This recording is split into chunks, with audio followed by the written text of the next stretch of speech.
waxaan meesha u joognaa caaway waa bandhiga iyo kaarkan xayaad forger gift waxaan ku arki jirnaa xayaad kaarkan ay samaysay dalalka dibadda oo anagu aan ka nimid markaad qof soo booqanayso uma geynaysid adeeg hore uma sii qaadaysid waxaa samaynaysaa kaarkan oo kala soo gadaysaa dukaamo sida xayaad oo kala tagaysaa kaarkan oo kala soo gadaysaa qofkii baad u geynaysaa asaga dukaanka ka tagaya waxyaabaha markaas daruuriga uu yahay uu u baahan yahay ka soo iibsanaya waa ku mahadsantihiin horta sanado la soo dhaafay wixii aan dalalka qurbaha kaga adeegan jirnay inaad dalka noo keenteen maantay oo aad ku soo aadiseen bil barakeysan Ramadaan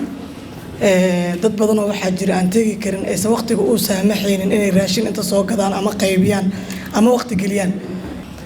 waan idinkaga mahad celinaynaa xayaad